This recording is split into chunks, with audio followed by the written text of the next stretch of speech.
everybody. Thank you for coming tonight. I want to introduce Kimberli Meyer from the MAK Center. Thanks so much, Jay. Thank you. Thanks so much, everybody here from Ooga Booga and 359 to make this 359, 365, 325, 356. Anyway, thanks so much for having us here tonight. We're really happy to have migrated out of West Hollywood and come to the neighborhood where we all live anyway. So yeah, my name is Kimberli Meyer. I'm the director of the MAK Center for Art and Architecture at the Schindler House, and I'm just going to very quickly introduce our guest tonight. And I want to let you know that the reason for all of this is that we have a show up at the Schindler House right now called Begin Again, Begin Again. And this was an exhibition of Renee's work where she really went in and using all of the kind of mechanisms that she usually uses to do her work, sort of created this installation at the Schindler House, and it's really stunning. You have 4 days more to see it. It closes on Sunday, so please go there.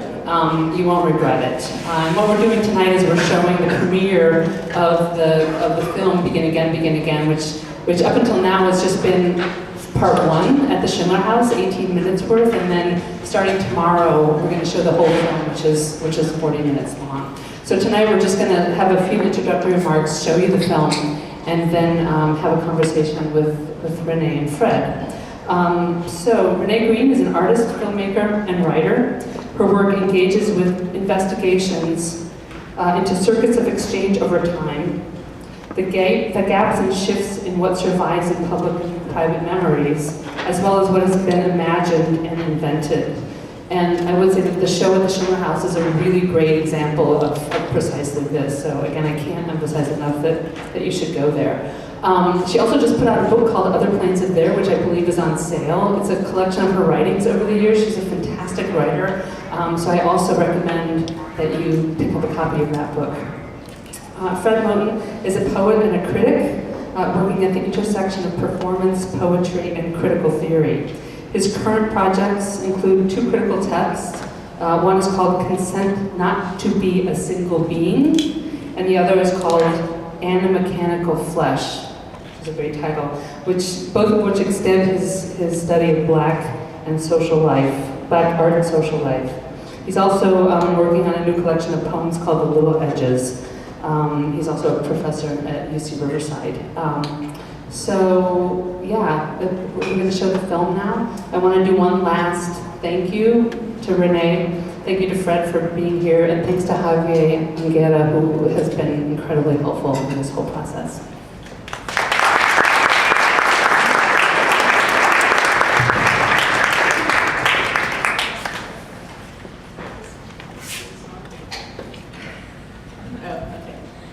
Hi everybody.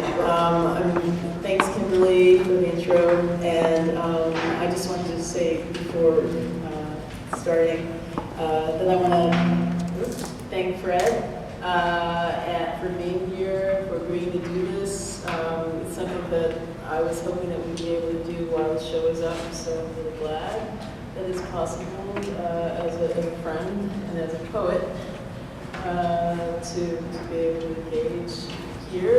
And I, in terms of saying anything before the film starts, as Kimberli said, there's a first stanza that's been at the Schindler House, Begin Again, Begin Again, and then the rest is going to be playing now, so this is a premiere. And yeah, with that, do you want to say anything? Okay, so then we'll be back after the film. Thanks.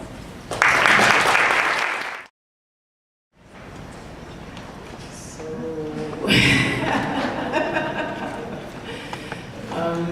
I can say that this film was very, very recently finished.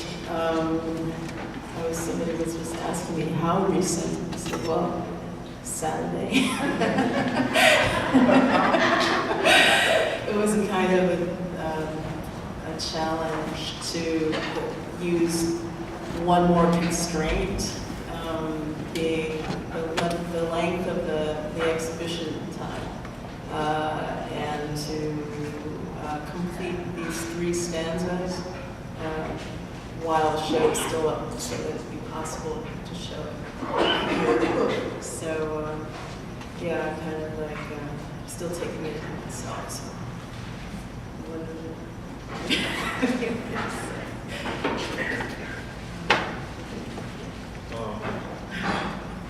Well, I wrote something, so should I read?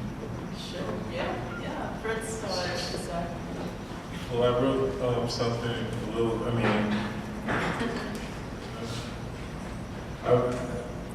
I wrote some things a while back, I think maybe like 5 or 6 years ago, just some notes from my notebook that came back to me sort of today after looking at the film earlier. So I'm going to read these things, even though they're just really rough and kind of not very worked out. And I'm not even going to try to explain, or at least before I read. And then I'll read the little stuff I wrote today. It'll just take 5 minutes. So what's the relation between host and hostis, between the site or victim of parasitical exploitation, or more precisely of the fungibility of the handed, and the enemy of the state, the stranger? The hostis is, and this is like, well, the hostis is public but improper. The enemy who is one's own insofar as he is not of one's own people. According to Carl Schmitt, the quarrel with the inimicus, the proper enemy, the enemy that is also of one's own, of one's people, is stasis. But what if the proper enemy renders stasis impossible?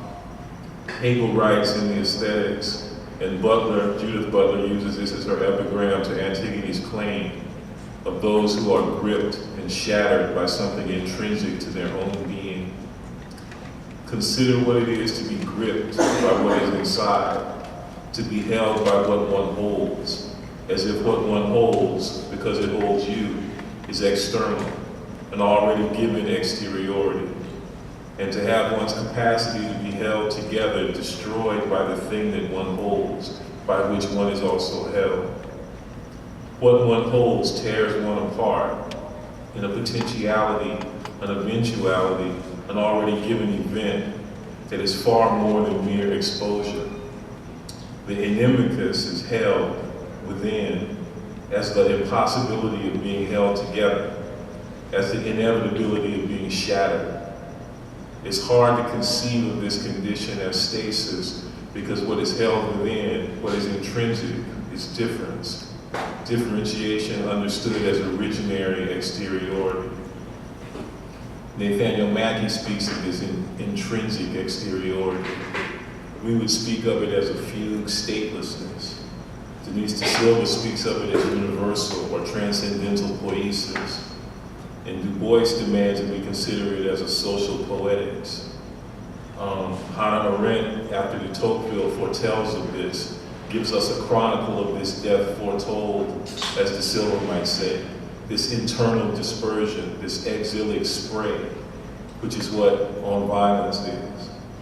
Colonialism is the condition in which the stasis is already given over to polemos, in which the distinction between inside and outside, inimicus and hostis, breaks down. Schmitt's distinction is difficult. It seems both to follow and it is difficult. It seems both to follow and deviate from Cicero, who distinguishes between legitimate enemy, the one who can become a friend by treaty due to a fundamental equality that is most precisely expressed in conflict, and the pirate, who is the enemy of all mankind, though Schmitt does not believe in the possibility of any such enemy. The pirate is beyond all boundaries, outside of all law, but whose delineation in theory moves by way of the language of the internal, the one who is one's own, who is an interior or internal deviance, a proper impropriety, a domestic fugitive, an imaginative flight, reason in exile, an eternal internal alien. That's the Cedric Robinson phrase. Hostis and inimicus constitute a double breakdown of inside-outside. Hospitality is a function of the commons. Hostility moves in concert with the notion of home. Home is where the hatred is. Bill Scott here.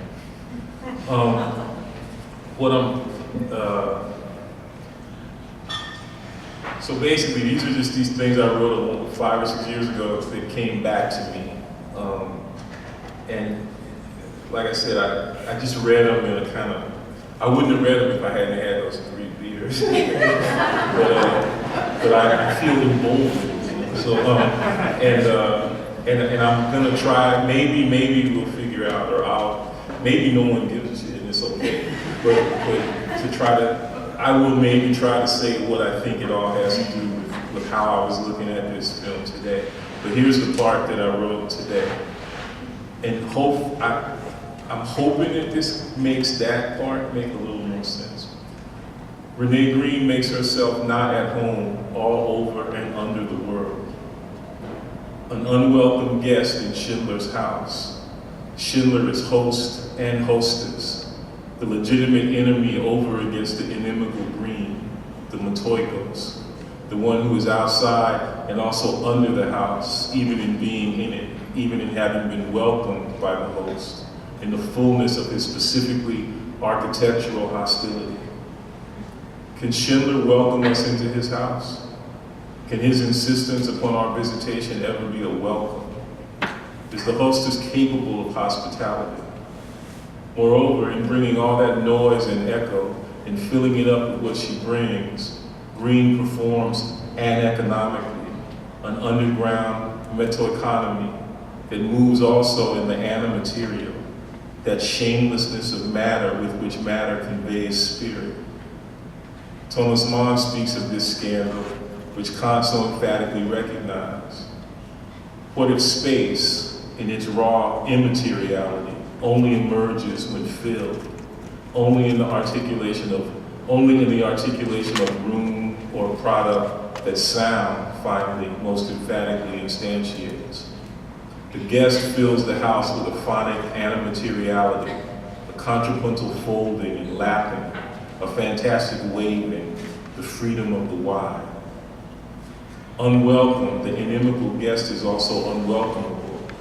The eternal internal alien, the imagination in its lawless freedom, in the lawless freedom of the wide, in the lawless freedom of the wind, in the shamelessness of the animaterial, obliterates, by virtue of her presence in and against order, the distinction between hostess and inimicus. She took the house. There is a kind of piracy. Make yourself not at home. Green violates domestic security in her broadening of the timeline. The border between inside and outside of history becomes an inhabitable distancing, a discomfiture, a discomfort. In making herself not at home, she makes home not itself. Harmonious life has no background, or as such, becomes harmonic. If Schindler is the architect, in all the insistence of that autocratic intelligence, then in her aneconomic, anarchitectural intelligence, Green is Reneo.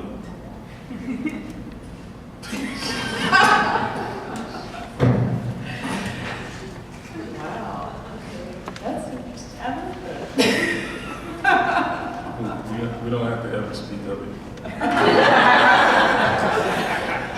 It's like, where's my beer? I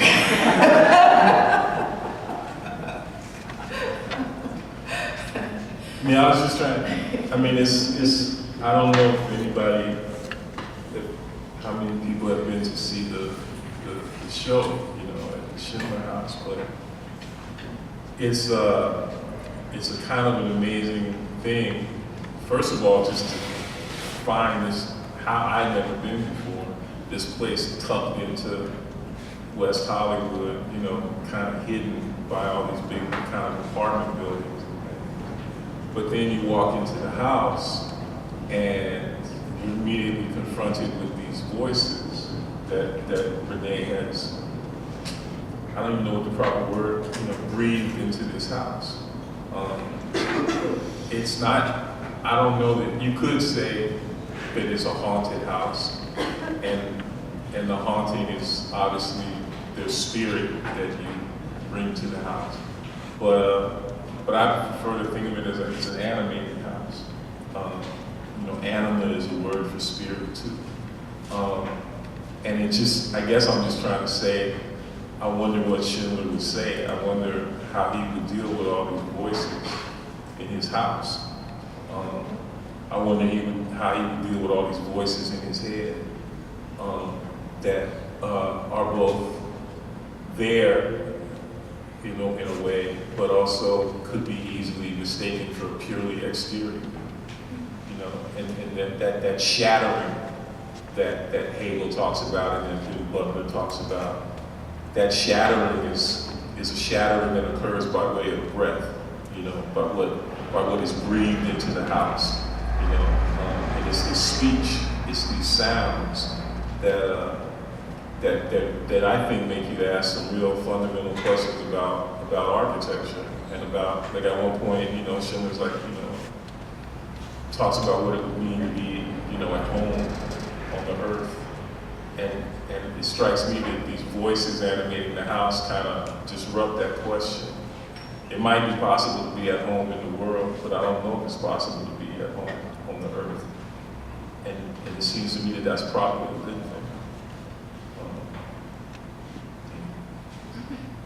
Well, I mean, I think you've definitely touched on some of the things I was thinking about, especially in terms of animating the house and the question about being at home. What would that mean, especially on Earth? I don't know. I don't have that many words, given that there were a lot in the film, and there were a lot in the house also sort of circulating. But the combination of them, that's part of what I really wanted to put together. And then in terms of the passage through time, just imagining up until the present, an encounter with the house. What is that? Because the house itself, to me, it's a really interesting space to be in, and to just try to imagine spending time there. And I wanted to try to test that, to see how could you spend time there? How might it be possible now to spend any time there? As well as imagining other people who lived there at different times. I mean, that was kind of like a lot of the stretch of imagining what could that have been like, and also what was in his head, what kind of voices were circulating. Well, because I had never seen it and never been there before this, I suspected it didn't exist until you got there, and that it would disappear. Wasn't there.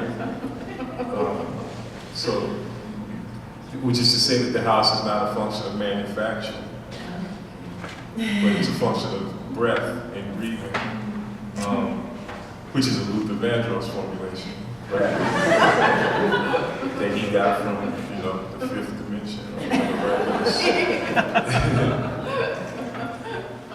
A house is a thing made out of words.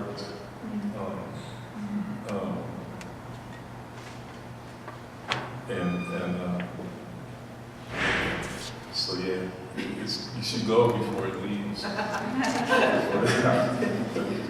got like 4 more days to see the show.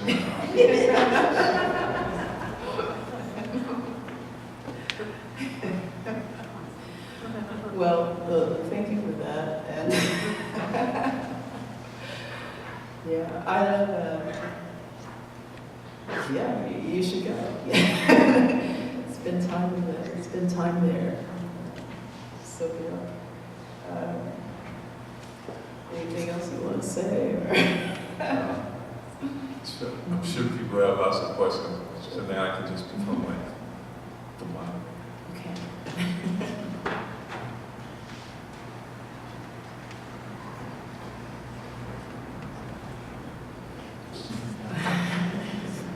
It's a beautiful.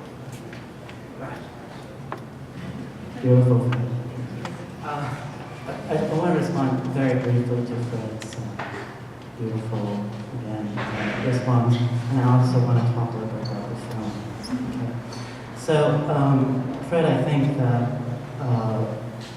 maybe it's because it's one of the things I think about and work on.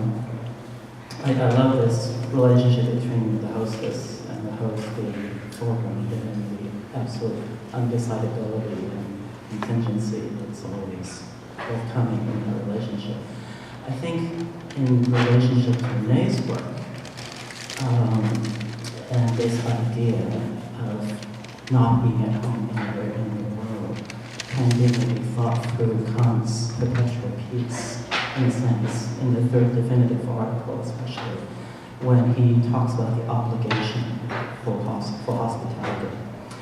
And maybe this isn't so foregrounded in everybody's reading, but in my reading, it is actually structured through this image of the earth. And he says basically that no man has more right to than any other because of the surface of the earth is all expanding, and therefore no territory can be claimed irreducibly. So I think, in a sense, the surface of the earth is a type of visa through which one travels. So Renee, the film's so beautiful, and I want to maybe comment on two things based on what's in the film. Okay. So it's clear that you used a structure. There are at least 3 or 4 structures I can locate, but I want to talk about it in relationship to images and what Chamber wrote. Repeatedly, there's this idea of form that he talks about, and obviously it is a articulation of his thesis on architecture. But the way in which form really comes up is, in a sense, about this type of liberation. That materials, concrete, he says specifically, liberates the architect from these residual 19th century habitus, I say, and that form is liberated. Right? So I want to talk about 2 things in relationship to form. Okay, and the first is the way that you structure the images in relationship to words. So I'm very, very taken with, say, for example, how you use his word monumentality, but what we see are waterfalls, and what we see is, Yosemite. We see images of nature, and of course, anyone who looks at that and hears the word monumentality hears within herself or himself monumentality, which is what John Ford gave us, as the legitimating ethos of this country. So if one were to think of form in relationship to that particular example, it makes one think about what Freud says in relationship to the natural preserve, right? So the natural preserve is the field of fantasy. In other words, the natural preserve is freed from the incursion of utility, of instrumentality, and that's why the natural reserve has this kind of feeling, connotation of freedom. But of course, at the same time, we all know, and Richard Leach says as much, that at least within the American context, the natural preserve is also first and foremost the national preserve. In that the image of nature is that which is used in order to naturalize the violence, the cutting in, one would say, of the national agenda, the nation state. So that's one thing that I thought was very, very interesting in the way that we kind of hear this pun and we see something else. The second thing that is actually this image that one sees right here. And I told Kimberli this when I spent a really long time in installation. And I said, this idea of water, it's in Renee's work over and over and over again. I'm thinking about that film, Illustrates the water. Right, exactly. In the tile. And so, once again, one thinks of this idea of water and redundancy. And redundancy, of course, etymologically, is waves, waters, come and come again. So there's a sort of like rhythmic counting, 1901, 1902, 1903, on and on and on. And that's the way you actually kind of structure the film. That this counting and the sort of ebb and flow and constant approaching, of the water. It's something that if I have time, I would actually expand, but I think I'll stop there. So these two things in relationship to form and form as a type of formless, optic possibility for something to be different. Thank you. That's a lot to take in. I'm thinking, I like that.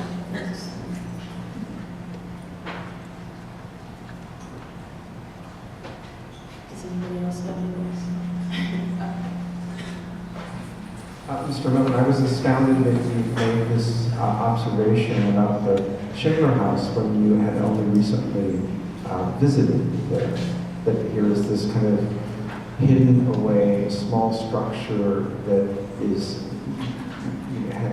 it's as though a space has been cleaved in amongst these towering apartment buildings to make a space, this kind of very special space. But of course it wasn't like that in the early 1920s. And, if there was a structure around, it would have been very distant and it was really basically open fields. So I think that you've really pointed on, you've really pinpointed something that's very important that I see in your project, Renee, that, architecture is not a definitive definition. And so it may be mortar and glass and beams, but of course it is this spatial aspect. So that's the one thing that I thought you foregrounded, that you didn't turn your back on Schindler. You foregrounded him, you foregrounded the architecture, which would be almost impossible not to do in that space. But then his program, and then the idea of architecture, but in a slightly different way, the idea of space, history modifies space in relationship to the architecture that's been designed. So I thought you were spot on in that comment.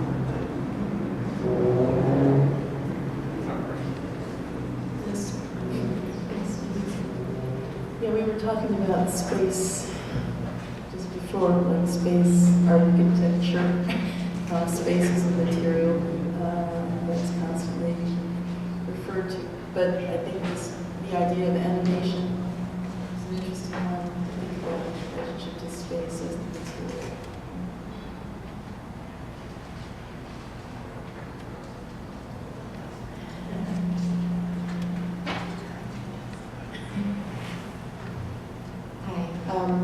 I guess, Fred, when you first started talking, I thought when you were saying the word hostis that you were saying hostage the first time you said it, but then that word kind of got stuck in my head too, so going kind of from host to hostis to hostage, and that made me think immediately about the definition of security for the Paleolithic types, that it had that, the container aspect to it has that positive aspect of protecting you from the outside the walls, but then on the other side of it, there's that kind of the capacity for being contained and what that does. And I was wondering if that other side, the kind of the darker side of containment, kind of entered into either of your conversation.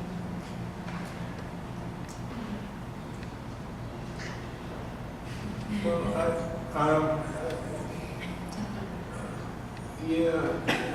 I think that, so the kind of ideas, the terms that were running through my head, had to do with, okay, so his name, the architect whose work Derek cites at the very end, Min Suk Cho, is placing a great emphasis on manufacturing. And saying that there's a special kind of architectural knowledge that is bound up with manufacture, with a certain kind of, I don't know, I would think of it as a kind of handiwork, you know, not just making, but a kind of handling and grasping kind of a thing. At least that's what was running through my mind. And I was thinking about this sort of distinction between hand and breath. And thinking, well, what if it is in fact the case that what makes a house is breath? You know, the breath, the sound that animates it.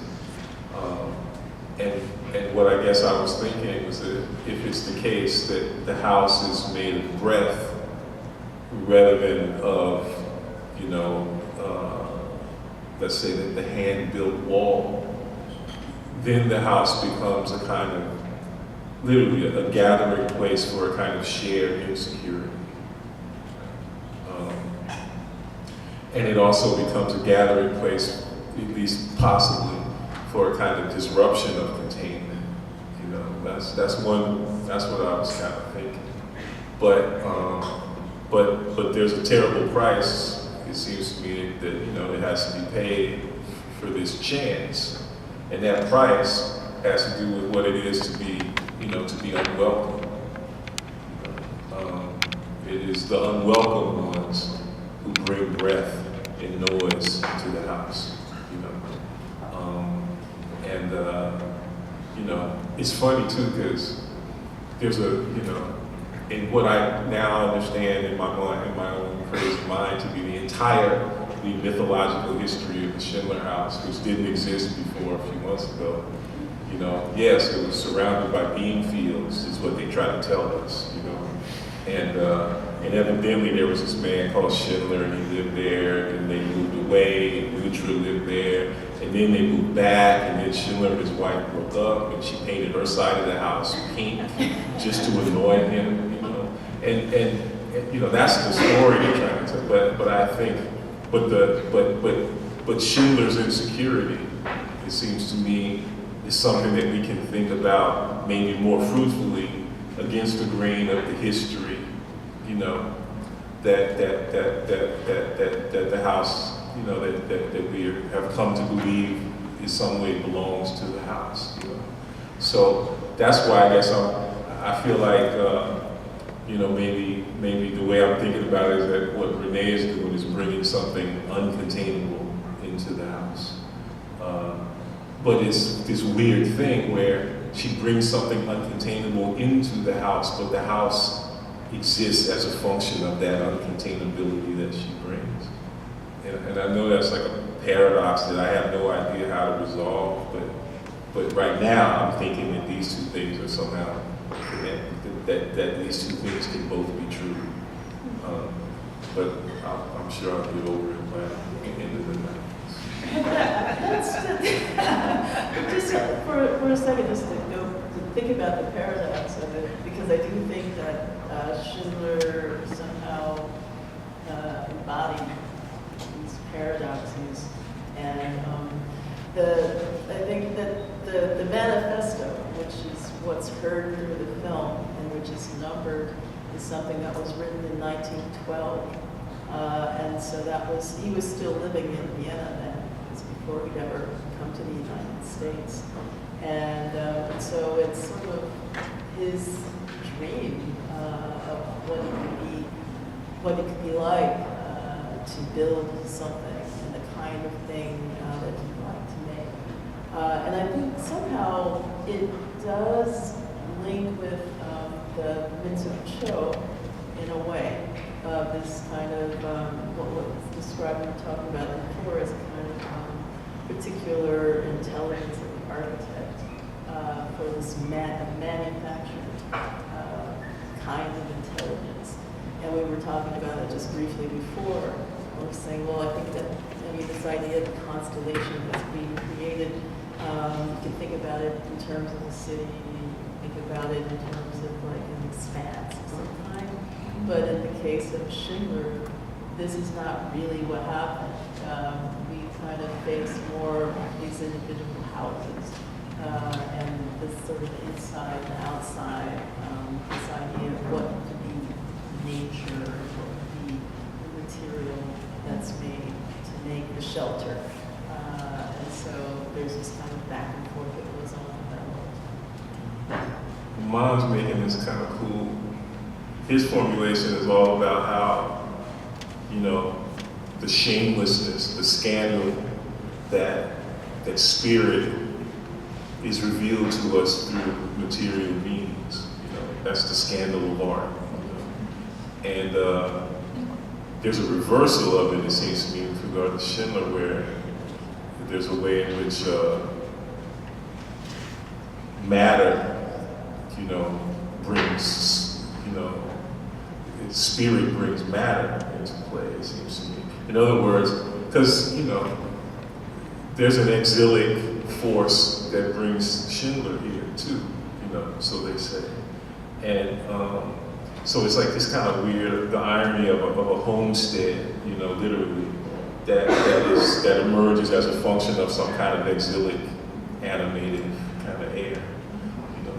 So the interplay between these two different modalities of the relation between matter and spirit are really, really interesting. But in the end, what I'm fascinated by is the, you know, is that animated air, you know, that animated air comes back again. That exilic air is brought back into the house, it seems to me, in a way that both rebuilds the house and shatters it at the same time.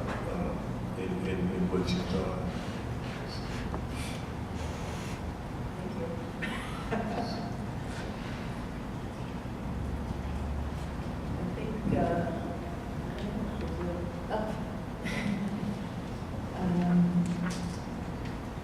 Can you help me out with the historical footage? Can we talk a little bit about that? Fill me in a little bit. Anything in particular, or What it meant to you when you were putting this together, some of the reasons that it merged with this story of Schindler or with the Earth. I mean, I really love the timing, the numbers, that all makes sense, but I need a little. okay. Well, there are the numbers that break up or that punctuate the manifesto, and then there are the numbers of the years, and they're alternating, mixing, and then there is a poem that's inserted in between. It's by Paul Bowles, called Next to Nothing, and all of these, in addition to a mincing show, it's a statement, architect. The years begin with the birth of Schindler and end now to the present. And so, I mean, in terms of the footage, it's in the credits. It has a lot of information about the footage and where it's from and the years before them. The selections were made in relationship to thinking about the years also.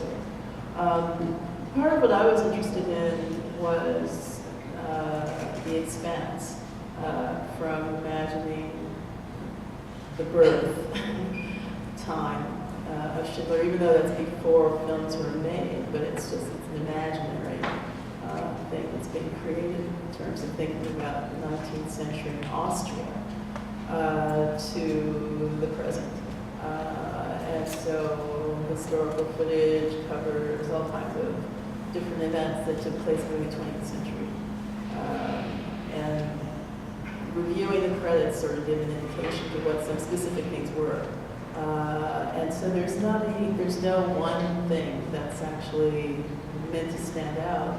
It's kind of in relation to thinking about, actually what Simon was mentioning, about the earth in terms of it being, Louise done, is right, but in terms of being this kind of space of inhabitation or a place where a welcome could be made of some kind or some aspect of being alive is taking place, basically. I mean, that's kind of what is going on with the footage. It's sort of like the choices, some of them, they were made sometimes to highlight something that might have been known in the news even at the time, but also other things that weren't highlighted. For example, there's all kinds of different footage. There's footage that's meant to coincide with times, like in Spanish Civil War, for example, or 1989, people coming from Eastern Europe.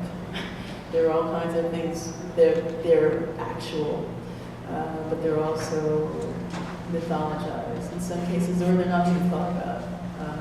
So, yeah. I hope that helps.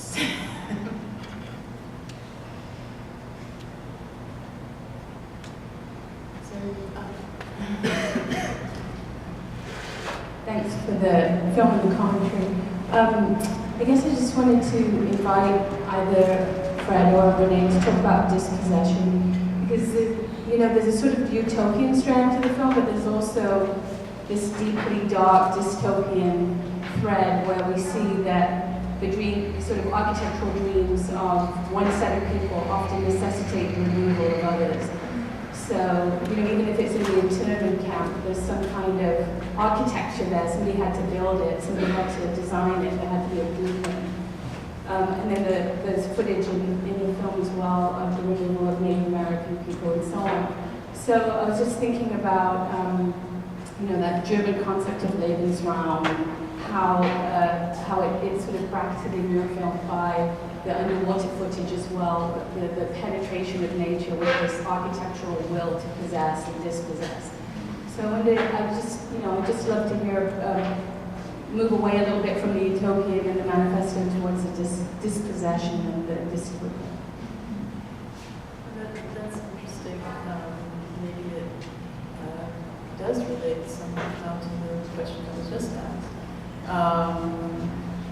I think that in terms of the more dystopian dimension, I guess, I actually wanted it to register part of the voice and to use this particular voice, which is also my brother's voice, but his voice is part of a death metal band called Sepultura. And I wanted to get a particular kind of sound that could suggest things that would exceed the words that you were hearing, or bring a different cast to the words in conjunction with the tension in the images, between the images and the words. And glad that it was possible. Like I said, this is the first screening of the film, so I'm really happy to get this feedback about the tension, because that was intended, that there be various forms of tension between the utopian sort of expression in conjunction with the kind of images or sound, which are also the other layers of sound that are coming from rumblings or wind, or different kinds of things that are meant to be also felt in your body, vibrating in different ways, just kind of a bit kind of eerie and creepy. And this is something, actually that's what partly one of the things I was curious about Fred's take on it, but I was also thinking about things that were very bodily, that involved like a kind of moan or certain kind of other ways of conveying feeling, sound. So there's on different levels, I would hope that it's working or it's functioning in relationship to those kinds of tensions that are being created. I don't know how much I answered what you were asking.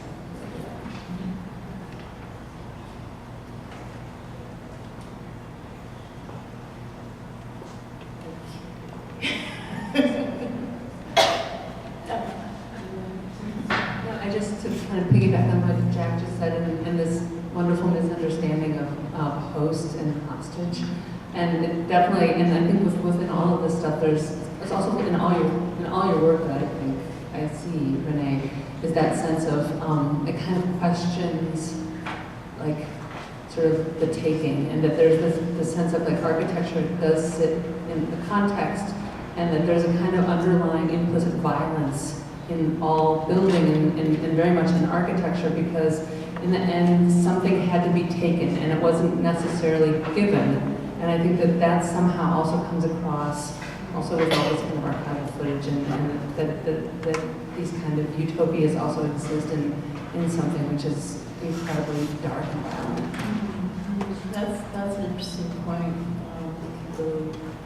Thank you. Yeah, I mean, I think that the idea of something being taken, and so then, I mean, in terms of the archival footage also, that are being photographed, that, you know, people are not even aware of necessarily. I mean, I think you can really trace these sorts of aspects to a number of layers. But yeah, with architecture, I mean, this is one of the tensions that I feel often in my context, my working context, just sort of discussing in the School of Architecture and Planning about the kinds of things that take place and the decisions that are made and ways things are done. And I mean, this is related to, you know, this would be like the idea of civilization, you know, anything that would be built, anything that would be changing the earth, putting something somewhere and rearranging it in some way is affecting it in some sense. And so, yeah, I think in terms of, like, we're talking, Fred mentioned about the beam field idea before, Stephen was also talking about well, what was, you know, how it was when the house was originally built, what was around there. And I always think about the land. I think about the earth and just the ways that things are, how things were and how they are. And it's just one of those things that's, I think it's impossible not to somehow keep confronting that again and again, and then particularly being in California, and in such incredible, dramatic circumstances of nature, and architecture, and highways and buildings and everything that confront you every day. You know, you wonder about that while driving. I mean, it's really incredible.